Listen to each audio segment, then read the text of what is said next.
Hi అండి. Welcome to our channel home of Vashishta. నేను ఈరోజు మీతో సింపుల్ ఇంగ్రీడియంట్స్తో టేస్టీ కొత్తిమీర రైస్ని ఎలా తయారు చేసుకోవాలో అయితే చూపిస్తున్నానండి, చూసేయండి. ఇది పిల్లల నుంచి పెద్దవాళ్ళ వరకు ఎంతో ఇష్టంగా తినే రెసిపీ అండి. చాలా అంటే చాలా టేస్టీగా ఉంటుందండి. మనం హర్రీ మార్నింగ్స్లో కానీ లేదంటే నైట్ డిన్నర్ టైంకి కానీ సింపుల్గా చేసుకొని ఫ్యామిలీ అంతా ఎంజాయ్ చేయొచ్చండి. ఖచ్చితంగా ట్రై చేయండి, చాలా బాగుంటుంది. దీనికోసం అయితే కొత్తిమీరని తీసుకోండి, అలాగే కాస్త పసుపు, ఉప్పు, ఒక 2-3 పచ్చిమిర్చి అలా తీసుకోండి. ఇది నేను ఒక 2 మెంబర్స్కి సరిపోయేలాగా చెప్తున్నానండి రెసిపీ.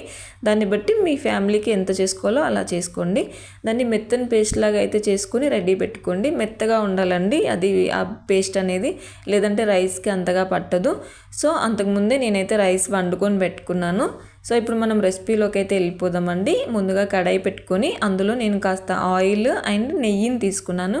నెయ్యి వేస్తే చాలా అంటే చాలా టేస్టీగా ఉంటుందండి. ఎనీ ఫ్లేవర్ రైస్ ఏదైనా సరే నెయ్యి వేసి చేస్తే చాలా బాగుంటుంది. ఇప్పుడు ఇందులో కొంచెం జీడిపప్పు వేసి అయితే వేయించుకున్నానండి.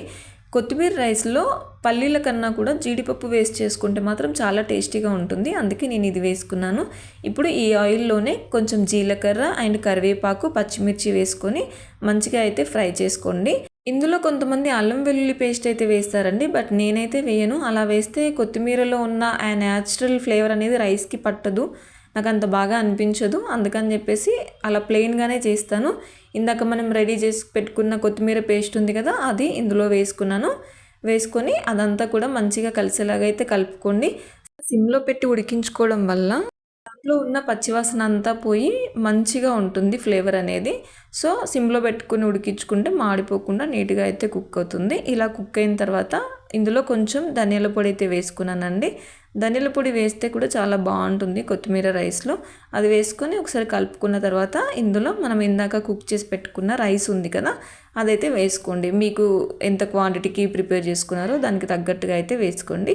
ఇక్కడ ఒకటి ఏంటంటే ఫ్లేమ్ని హై ఫ్లేమ్లో పెట్టుకొని టాస్ చేసుకోండి మొత్తం కూడా. అలా అయితే ఏంటంటే ఫ్లేవర్స్ అన్నీ రైస్కి బాగా పడతాయి. మనం ఏమనుకుంటాం, జనరల్గా సిమ్లో పెట్టేసుకొని కలుపుతూ ఉంటారు చాలామంది. అలా కాదు, హై ఫ్లేమ్లో పెట్టి కలుపుకోండి, చాలా బాగుంటుంది.